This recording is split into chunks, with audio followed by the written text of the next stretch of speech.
This is the Support Podcast with Mike and Ryan. Hey, Mike. Hey Ryan, how's it going, man? Good, good.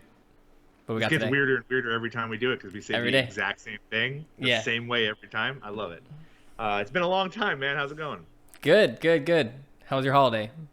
Pretty good, pretty good. I think we're gonna get into that a little bit later. Mm-hmm. Maybe we'll talk about that later. But we do have a guest here, Sarah from Support. Hello, Sarah. Hi. So we're gonna go over some stuff today that is probably a little tough to talk about, depending on what side of the fence you might live on, which is a little weird because usually you want to just really be healthy all along, but it seems like we've turned this into a battle. So we're talking about family, we're talking about holidays, we're talking about how we juggle our family during this unprecedented time, as we've been hearing all the year in COVID. Sarah has 14 kids. You have 14, 15 kids. Yeah, Why yeah, don't you tell us a little bit two. about yourself? Tell us a little bit about yourself. So I am a mother of two, and I'm a working mother of two, and three if you count my boyfriend. He probably fits in as a child as well. So, It's fair. yeah, but I have a just turned 9-year-old and a just turned 2-year-old. Oh, awesome. Wow, that's tough, especially right now. Yeah, Um, absolutely. so you guys do a lot of extracurricular activities when you guys were before COVID? Did you guys get into a lot of stuff together? Did you guys go out as family? You want to give us a little background on kind of just what you did, just as a general day to day?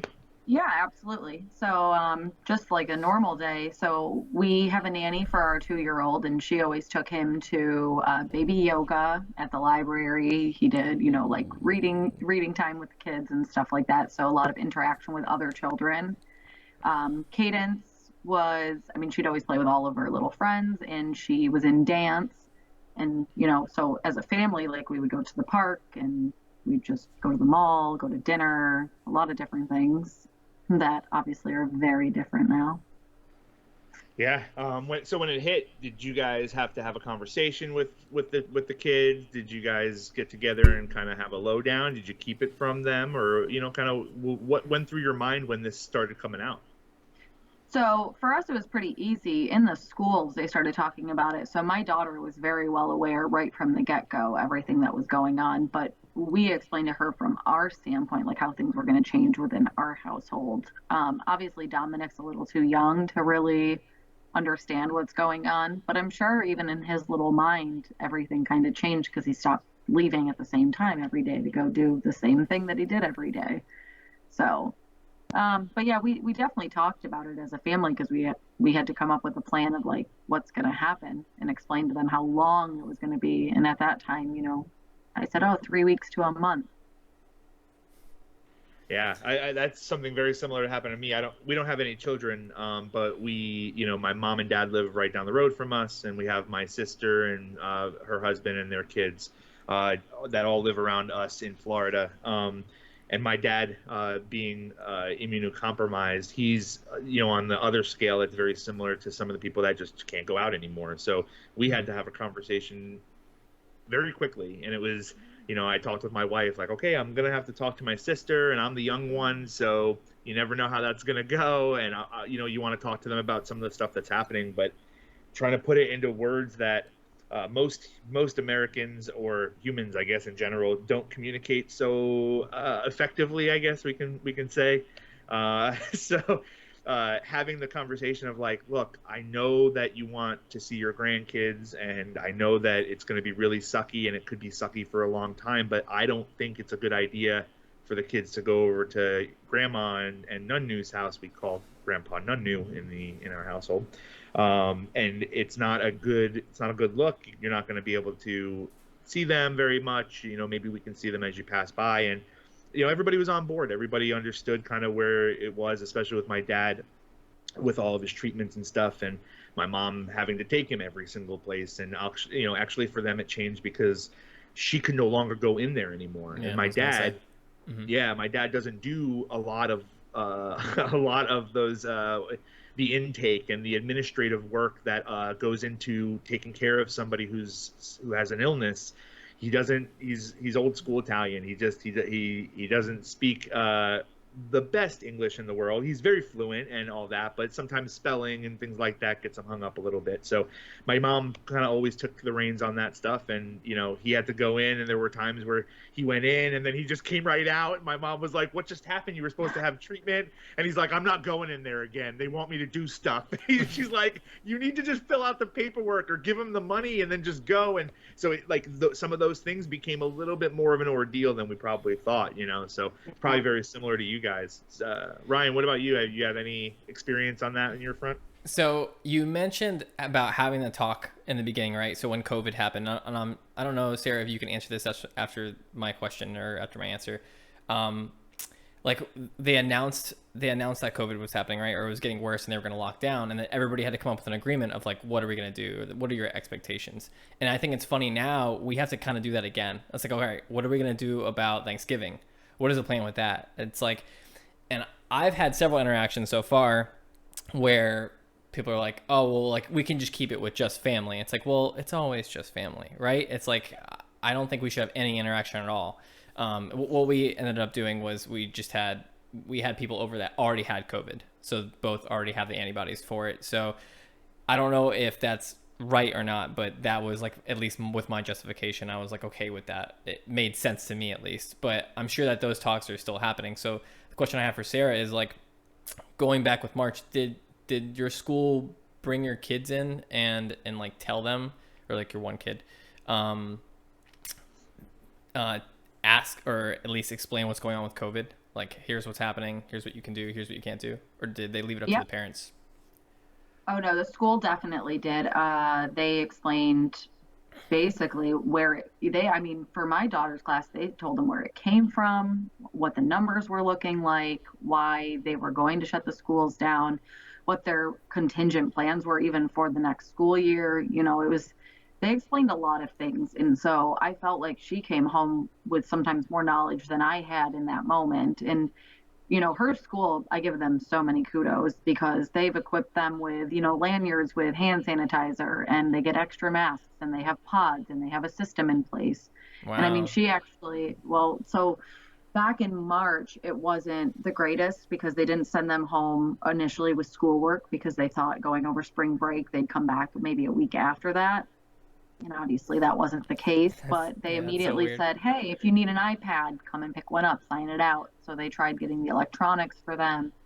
And so it was very well thought out to the best of their ability. Mm-hmm. And so yeah, but no, and obviously we've had to explain stuff to her, just like why when we walk into a restaurant, you have to wear the mask to sit at the table. Kind of asinine in my opinion, but it is what it is. That is weird, yeah. I always thought that was Can I not get sick sitting at the table? I think, yeah. It's a little bit weird on some of these protocols and stuff that people change, and I look at it a little bit differently because when this all first started, I was seeing people on social media and stuff just going like if everything was fine, not even giving it a shot or a chance that, hey, maybe we need to dial things back a second. To me, it seemed a little selfish right off the bat. I mean, that's still happening. It is. And as things progressed, I started having a little bit of a change of mind. And I'm trying really hard not to judge people, because the fact of the matter is I have no idea what you're going through, or you, Ryan. I don't have a clue as to what you guys have to deal with every day. And it's not fair to you for me to think, okay, well, you have 2 children. I don't have 2 children. What do you have to go through? What do I have to go through? Well, you should be doing the same stuff I'm doing. That's not even close to fair. My sister has 2 children as well, and they have to go through all the stuff that they do for school and extracurricular activities that they've already paid for, signed up for, and that they're working on. And just the fact they need to go out and exercise, and they need to be kids, and they need to have some sense of normalcy.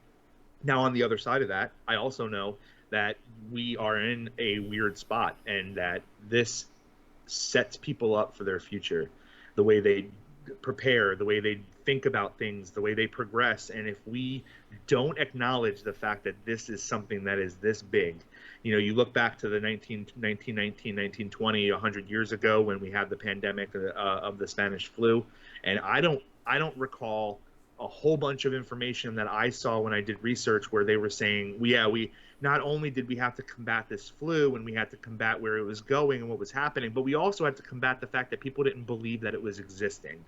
That Yeah. is something that is a big problem because it is politicizing a lot of things that are happening that are medical, and that is killing people. So that is a problem that I feel like is a big issue. But that doesn't mean that because you have children that you are just abusing the system, or you having an opinion that going into a restaurant without a mask versus with a mask is asinine or silly. I like you have every right to have that opinion. Personally, my opinion is those we'll beat that out. Those restaurants should not be open for the first Right. 3 months when the pandemic happened. And whether it was, okay, you're going to do pickup or you're going to do something like that, it's more going to be, okay, we're going to find a way like your children's school did, where after the first 2 weeks when they realized that the spring break was not going to be the end of the pandemic, that they had to make changes. Well, we didn't do that for a long time. We powered through. No, we're going to do this. Everything's fine. Just look away when you cough. It'll be okay. And it's not, it's not quite that way. But again, doesn't matter, because when you look at it, when you look at the news stories, or when you have no idea what those people are going through, you have no idea what decisions they had to make or what they were facing when they made those decisions. So it's really hard to not judge people, but it's really easy to be able to go, okay, everybody has different experiences. Let's give it a shot and let them hopefully trust some people will do the right thing. I think we're at the point now where we know we have enough knowledge of the whole situation to know what the expectations are, and if people are not following that, then they're just being like willfully ignorant. But I do have a question for Sarah. I know a big thing that came up earlier this year was whether to send your kid to school or whether to keep them there. That was like a really big topic, of which I had some judgments. Like I was like, I don't have kids. So my opinion doesn't really matter. But mine was like, if you can keep your kid home, always keep your kid home. And I feel that way towards my whole interaction has been that way. What were your decisions with that, and how did that go? Yeah, so I'm going to go back prior to the whole send them to school this year and explain kind of a little bit of last year at the end of the year. I would be working and Cadence would come up, Mom, I can't answer this question. And I'd be on a phone call with a partner and I say, okay, baby, give me like 2 seconds. Okay, let me just finish this up. No. Like I need to get this submitted right now, Mom. Oh, can you go ask DJ? He's sitting, well, she goes to him. He's in a meeting. So she's like, I need to get this submitted. So I need some help with this. And I'm the teacher at this point. Mm-hmm. DJ's the teacher at this point. And I don't know Common Core math. I was in calculus in 9th grade, and yet I cannot do Common Core. So I'm like, I've got nothing for you, honey. Like, I can't even help you, and I'm in the middle of work. It was one of the most stressful times in my life, and I've been through some crappy times. And so to try to tell your child, I cannot help you because I'm working, is just not fair to, at that time, an 8-year-old to say, you're figure it out. I would think that, because you say those stories and you talk about these, I hear these stories all year from all of my family members, from my friends, from coworkers. When I look at it and go, then we need to change the system. I'm not mad at the fact that we had to stop people from going to school for now. I'm mad that we haven't tried or started a process to have this stuff even started. Right. 5 years ago, 10 years ago, I have been in software support or MSP work or computer technology support in one fashion or another for 15 plus years. And for 15 years, I have been able to remote into my computers from anywhere. Since I've been in computers, I've been able to do that for 15 years. Why are we not, as a country or as an society that is moving through the technology world as fast as we are, unable to be able to even start the conversations? There were talks about how before the president left, the last president left, and the new president came in, was there a task force, or did they have anything in line? Did they have stuff ready? Did they get prepared? Well, it matters. That's really important. But there was another 4 years after that, and there was 4 years before that. So we had 12 years that we had the ability to be able to say, if there was a global pandemic, if there was an issue that was something was happening where we couldn't go outside, this is something that people have been talking about for years, that it could potentially happen from 2K, Y2K in 20. I remember Bill Gates talking about it before it even came out. I remember like stuff coming out on that. Yeah, and nobody from our perspective in society, maybe there's something going on somewhere else that we don't know about, but there's not a whole bunch. And then when it came out, we didn't have a plan B. We didn't have a plan A or a C. We had, okay, let's figure this out. Just like you said, it was those microcosms of what you're talking about, I think happened as a grand scale across the country. Mm-hmm. So I'm with you to an extent, but I know that there are states that were thinking of closing their schools and just were fully remote, and they were told you will lose your funding if you do not open your schools. Yeah, that was a big thing. I mean, that's more politics. Florida had that, right? Didn't Florida have Florida had that? Florida has a bunch of things right now where if you try to enforce stuff, then you get in trouble, pretty much. Right. Yeah. And so that's just one of those things where who is that fair to? So now you're going to take away funding from these children so they don't get to have like recess and go to gym class and music and all these things because you want the schools open. And then, I mean, my daughter, she had to quarantine for 2 weeks because someone in her bubble tested positive. She didn't. We got her tested immediately because we just wanted to make sure she wasn't infected. Right. You know, our nanny is 63 years old. She can't get sick. And so one of those things where we were very cautious of it when it happened. But I do want to answer your question from earlier, Ryan, where you asked where my decision came from this year. Mm-hmm. DJ and I spoke, and we wanted her to do remote learning because they gave 3 options. They gave the remote learning, you can work at any time, and your parents help you, and they're the teachers. The second one was bringing them into school, and they get to go to school full time. Or the third option was you come on from 9 to 4, and you'll have a teacher online. And that was what we wanted to do. Well, me and her mother split up, and we share joint custody, and he works in the school. He's a school security guard, so he has to be in school, and his fiance works at Publix corporate, and she has to be in the office. So that brings us to, well, they have no choice but to send her to school, because who do you hire someone to sit at home with her during that time? They don't make enough money for something like that. It's very expensive. We looked into all the different options, and it came down to them saying our livelihood is at stake. One of us wouldn't be able to work, which would mean we're not able to provide. And so obviously as a realist, I said, well, I'm not going to expect you to quit your job. And I also am not going to say, okay, well, I'll take her from you 100% of the time, because that's also not fair to her to be away from her father and her younger brother. Right. And so we decided to put her into school, but we explained to her, your mask does not come off.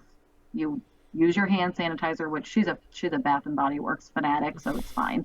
She's constantly like in the back putting her hand sanitizer on. But so it was a really hard decision because we were actually split for reasons, so cause a rift. It didn't. No, we actually have a very, very open communication. He said, listen, this is where I'm at, and I really can't budge. And I'm at the point where I can budge, so it's okay for us to come into the middle. And we just said, what do we say to Cadence to make sure she knows what's right? That's great. And I think that's another big thing is I think with working from home and not being able to see your family as much as you did in the past, if you did, and not having some of that open communication that you're used to, starts to actually expose the fact that you didn't communicate very well in the past. So now, you're having conversations with people very much similar to you and your family, where you're saying some stuff and then a week later you're trying to backtrack or you're trying to figure out what the heck just happened. And now you have to both be a little bit exposed and say, no, I said this, or no, I did this. And I've had conversations with my own mother about stuff like this, and she's in her 60s or 70s, and it's going to a point where we both will talk, and I'll say, yeah, but I said I was going to do this, and I know it's for Thanksgiving, but I don't feel comfortable because of X, Y, and Z. And she'll go, oh, well, I understood. This is why. And it's like, wow, this is real communication. This is crazy. Old school Italians don't do this in their families. Did your mom want you there for Thanksgiving? Did your parents want you there? I mean, obviously they want you there, but did they expect you there? So my mom my mom understands, and I do want to get a point across because this is something that I think is really important. My mom really wanted us to go. She understood where we were at. My dad said, if there's a way for us to do it, do you think it's possible? Can we do X, Y, and Z? Now, my dad, when he says that, sounds really nice, but really he's more like, you're going to do He's this, pushing right? you. And it's Yeah, like, yeah, yeah. no, I mean, no, we don't feel comfortable. No, but we do this. And look, there's nobody over here. And you're like, no, I get it. But no, look, it's empty and you can go in that room. And it's like, all right, you said it 3 times. We're good. That's the tricky part. The part that is, I think, is important for people to hear is that you're not crazy. If you feel that this is too much for you, if you feel that there is that is dangerous, or that you might be imposing something on somebody else and you don't feel comfortable, that is okay and that is right. You are feeling right. If people feel that they are comfortable and confident in doing what they are doing, that's okay too. It is where you feel most comfortable and you feel the line is right for you. And it is not okay for other people around you to gaslight or make you feel that you are crazy, that you are not right in what you're feeling. Because if you say, I don't feel comfortable going to your place of your house or to wherever because I don't want to infect other people and I don't want other people to infect me, and somebody tells you, no, don't worry, I'm more at risk, or these people are way worse, like, Yeah, it doesn't that's matter. wild. That doesn't matter. It matters to you on how you feel. And some people don't care, and that's okay. We're gonna have to figure out a way for all of us to live together. But at this point, you have every right to feel that way, and it's really important that you hear that so that you know I can put my foot forward. There's actually articles and stuff that talks about that kind of stuff, that it's compassion. It's compassion that needs to be heard, that you can feel you don't have to feel that you are in the wrong because you are trying to be more careful or more sensitive, or maybe even on the other side. Yep. There are people that live in rural areas all over the country that are fighting because they have one person that was sick, and they're like, there's no reason for us to have these lockdowns when these people are over here that are struggling to even make their ends meet because we are doing something that might not be necessary yet. And I do understand that point of view. So there's multiple points of view, multiple sides. Everybody has their story. I think that it changes over time. And to lead into the next question, what changed over the last 6 months to the first 6 months? What happened to you that made you maybe alter anything, or if it did or did not? And then going into the holidays, how did you guys kind of combat the holidays, or going forward? Is this question for me or for Ryan? It is for you. Oh, we okay. don't ask Ryan questions. He's not allowed to. Sorry, Ryan. So in the first 6 months, I think my mentality was pretty similar to everyone else that I talked to, where it's going to be short-lived. We'll all stay home. It'll be fine within a couple months. We'll all be back to normal. I don't think there is a such thing as normal anymore. I don't know if that will ever come back, to be completely honest. But I kind of want to touch upon like the story that you told with your parents, how your dad said, "Oh, just come." It's my dad had called me like numerous times. I mean, we talk every single day, and he had asked me, "Are you going to come up and see me in March?" Obviously, I said, "Heck no. He lives in New York. You're a hot spot. I'm not coming there at all. I'm also not bringing anything to you," because my dad had been sick for a very long time, just more of like a spinal issue, and so, but still a weakened immune system. And so I said, no, like, we'll wait it out, we'll see. So I had made plans to go up in September. Well, then the number started to spike back up for his birthday. I was going to go in September, and I said, oh, and he said, just come. Like, if it's just you, don't bring the family this time. If you could just come, because he's alone, and I said, I'll think about it. And then I realized, talked to DJ, and we said, it's just not safe enough for us to do it. Well, in October 14th, he went to the ER to get some blood work done, and he ended up passing away 2 days later. And I regret to this day that I didn't go in September. If I had just risked it, but I was trying to be cognizant of his health and the health of the people back home and all of these things. And I ended up having to fly up there anyways. When he went to the emergency room, I made an emergency trip up there because I was like, well, I got to make sure that he's okay. He's alone. I can't let him be alone. And luckily, I was there that moment that he took his last breath, which was wonderful, and I love it, but I didn't even get to properly say goodbye so that he knew I was there. Did they let you in the room? Did they let you in the room with him? Okay, because I know that's a really, really big thing right now, is they do not let you in the room? I had to have a negative COVID test, which I got as I flew out. I had to get another test when I got there. I had to wear basically MOP 4 gear, which I was in the military. MOP 4 means like you're covered head to toe and stuff. Yeah, But I mean, I had a mask on, a shield on, a gown on, shoe covers, that's everything. wild. But they were at the That's point where they knew he was gone, and so I think it was because they weren't going to let me in because I came from Florida. So they were not going to let me in till it was to the point where they knew Yeah, this is your last time to see him. So yeah, yeah. and the thing is and the hardest part about that is that you never know. You have no idea what day is going to be the day that something like that happens. You don't have a clue. You live for the moment. You try to live for the moment the best you can every day, and try to think about some of the stuff that you might be able to do from here, or do maybe later, or try to help, and then it's gone, and then you feel that either is your fault or it's not your fault. you could have That's done not. more. It's not. That's another There's thing. nothing more that you could Yeah. have done, and if you look back, this is something unfortunate that you know I have a little bit more of a thought process that's a little bit different. A lot of times I try really hard not to just be stuck in my own head, and to think that everything that's happening to me is the biggest thing. It's not. The biggest thing that's happening right now is there's a lot of children out there. There's a lot of elderly, and there's a lot of people that are at risk, and you going up there could have put a lot of people, including you and your own family, at risk. And Right. and I would assume that your dad understood that, and though loved and wanted to talk to you and see you every single day, is proud of you on those fronts, because regardless of what is happening right now, there's a bigger story to all of this, and it's a humanity issue. It's about how we treat each other and how we understand and empathize each other. You went through a horrific time. That is not something that you'll ever forget. That's not something that your family will ever forget, and it's something that is going to be miserable for you. It's something that you just can't get over. We have stories a little bit, about the things that we go through every day, but I haven't lost my mom or dad yet.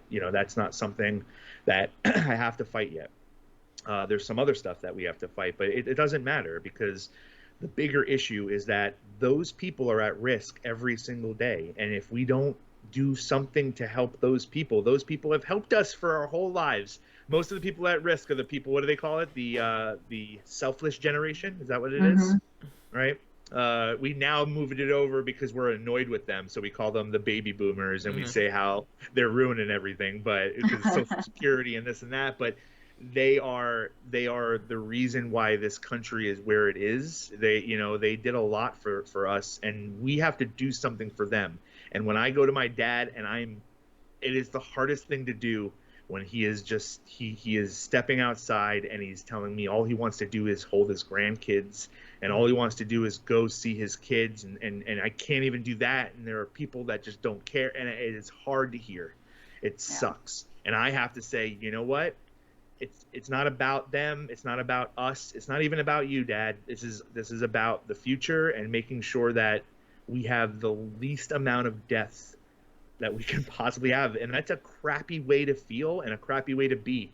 But this is why this happens once every 100 years. This is not something that's normal. Like, we can't think. You said it just a few minutes ago. You said this isn't precedented. This is not normal. This is something that will maybe never be normal again. And that is absolutely true. And even if it goes back to normal, even if it's in 20 years and 10 years, and we go to our kids, and when they're in their teens and 20s, and they go, man, what happened to you guys? And what we talk about 9/11 now, this is kind of what's going to happen. It's going to be like, I have pictures of where they said I couldn't go pick up something because of the pandemic.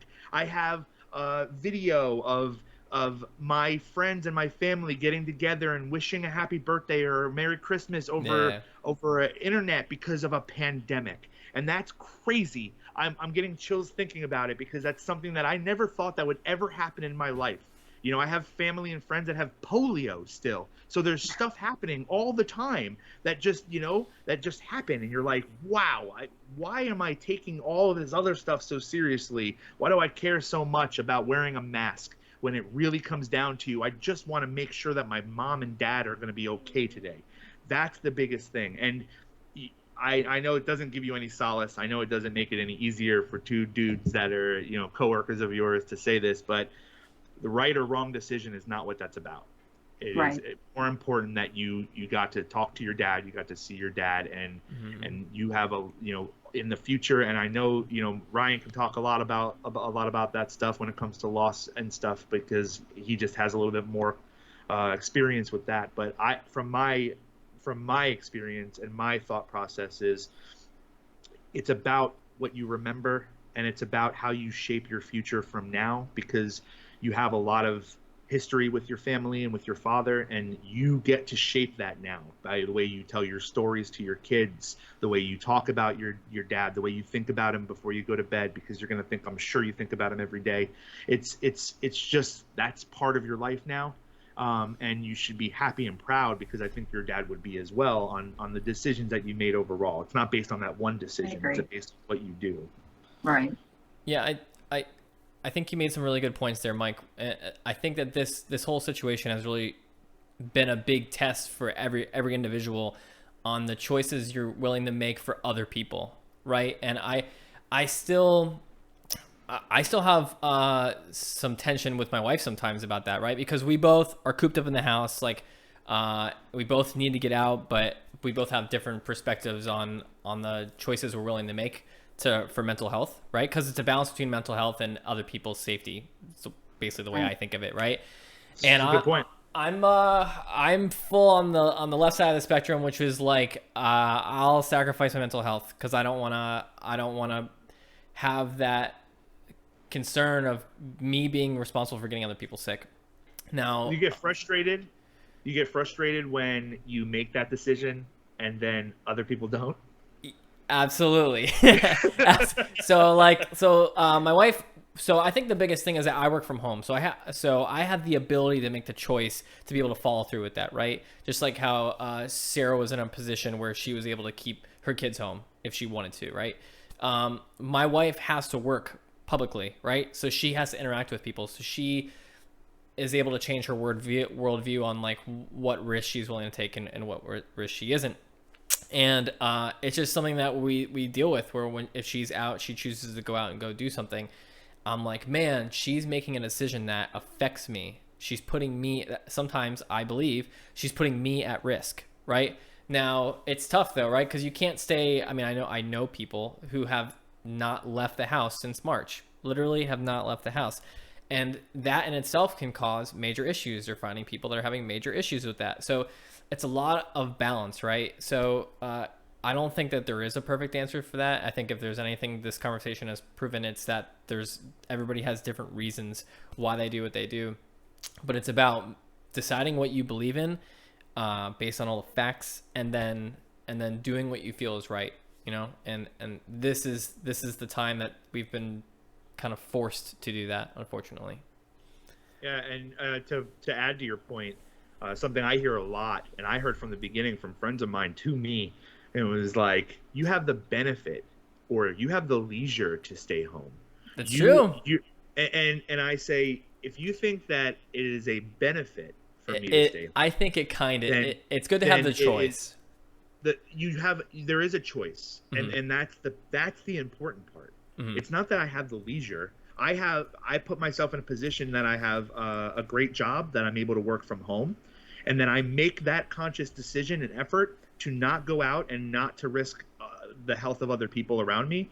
That's the second part. Yeah. The other part, the third part, is that there is an effect that happens that I have to deal with and I have to fight all the time because I'm staying home 90 to 95% of the time, and it's mental health. It's me constantly fighting depression and anxiety and trying to figure out an outlet, or talking to my therapist, or talking to my wife or my family, and trying to go, okay, well, I guess I'm going to cross this bridge now. I didn't talk about my feelings with my family. I'm 37 years old. I didn't care about any of that stuff. And now I have to fight through all of that. It's tiring and it's exhausting and it hurts. It physically hurts sometimes. But when I get home, or when I get done with the day, I guess is the best way to put it. When I get done with the day and I go to bed, I'm allowed to sleep at night for me. And that's the important part. It's no longer about what other people are telling me, because I did that in the beginning and I was like, man, I kind of feel guilty about staying home because my friends have to go travel because their job tells them they have to. Yeah. If I was in that position, would I quit? I told my boss I would have to. So I put myself in that position. I told my parents, if I have to figure out a way to help them where I'm quarantined and then go and live with them for a while, maybe that's an option. Maybe I have to lose my job potentially. I did make those decisions. I'm not saying that's easy or okay, or I don't even know if I would have survived if I ended up having that. Luckily, I got the chance to work from home. Yeah. But just like each of you guys have these decisions that you have to make every single day. It is up to you to make those decisions. It's not, who cares what I think about your decision, Sarah, or your decision, Ryan. It's about how you sleep at night. And if you can sleep at night and you can get through that day, that's the most important part. Because if you can't, you're not going to be there for your kids, and you're not going to be there for your family, and whoever is sick and whoever is hurting is not going to be able to get help. Right. Sarah, how do you balance through all this? How do you balance, like, with what we just talked about, but also being able to take care of your kids as well? So I feel like I'm pretty quick to adapt to any situation, and it was one of those things where I didn't really feel like there was much of a choice. It was things are going to close down. You'll have to figure out when you go grocery shopping. Who do you bring with you? I stopped bringing my kids. I used to bring them, Yeah. And there's just like little things like that. And for my like own personal stand, I actually started seeing a therapist. I had never seen one my whole life. And I went through a lot of traumatic experiences in my younger years that most people probably would have seen a therapist for, but I didn't. And it took the coronavirus to actually make me go see a therapist, because I don't know if it was because I was cooped up at home or because my outlet of speaking to people at work was gone, or those, True. things like that, that for some people going to work and into an office every day and seeing their friends or colleagues or whatever Sure. they may be, that was an outlet for them. We all lost that. Sure, I can call you on WebEx, but it's like, oh, I got a meeting, I gotta go, I gotta do this, It's different. And so it was one of those things where I was like, I just need to talk to someone. And I'll tell you, I'm onto my 6th visit, and it has helped tremendously. It's just Isn't nice it to have crazy how different things are? Yeah, man, I just have a non-judgmental lady who's got a sweet face that wants to listen to me talk. Yeah. Okay. That's it, and that's exactly what it is. It's there are moments that you have, and I've had a lot of these. I consider myself a little bit of an existentialist. I kind of think about a lot of things all the time. It's partly the reason why I have a therapist myself, and we've done couples therapy. We do all the things now because I actually graduated, and I may have said this in a previous podcast, I graduated with a bachelor's in psychology. I was going to be a social worker at some point, and in my future life, I may do something in psychology again. I have done a lot of research and a lot of work in psychology on that front in an earlier life, but I never applied any of it to me. I never thought to myself, oh, when I make these decisions, when I say these things to the people that I care about, I'm hurting myself and them. Or when they say things to me and I don't stand up for myself, or if I'm in a conversation with people at work and I don't know how to talk to them or whatever, how do I do that? When I went and talked to somebody, there was a difference. It was something different from the first time. I didn't necessarily cry in there. I know some people have like awakenings and stuff in those. I didn't cry when I was in the therapy room. And at some point, my therapist at some point in the long span of our therapy sessions was like, you don't emotion very often, do you? And I said, oh, I do. I said, just not here, not right this second, because I'm talking about it. I would leave there and I would drive home and I would just cry while I drove home. The first 3 visits straight, 30-minute drive, cry for an hour and a half for 3 weeks straight. And after that, I would go home and I would talk to my wife about it. And we would discuss some stuff. And it might not be everything. It might not be some things, but it was way more than I was doing in the past. And that's just little bits, little steps that you take where you don't think. You think everything is great and everything is fine. Then it turns out you're a little annoyed, and then you're a little pissed off, and then you're really pissed off, and you're not really sure why you're mad all the time. And that's where things happen, or you're sad all the time. There's lots of reasons why things are the way they are now, especially in the pandemic. And I think, Sarah, you pointed it out, you don't have a clue a lot of times. and you don't know what the catalyst is going to be. And I know we got to wrap up here in a few. We want to get to the point. I really want to get to holidays, so I think we're going to skip right on into it. I mean, so congratulations on going to therapy. That's fantastic. There's an old saying. People that go to therapy are going to therapy to deal with people that aren't going to therapy. So it's a joke, guys. If you don't go to therapy, you guys are great. But holidays, man, I can only assume that you double book therapy on during the holidays for November and December. How's it going? What's your plan for Christmas? So I didn't, but just real quick, I can tell you we had plans. We were going to go to Philadelphia to go visit DJ's family, and we have canceled them, and we're just going to stay here. I'm going to work some holiday shifts, be with the family, just going to be the four of us, and it's really that freaking simple. I love it. Wow. I love That's it. awesome. I'm doing something very similar. I'm real sorry, and that's a big thing is we have to acknowledge it. That sucks that you didn't get to go. You know, we all have some of those little bits and little things.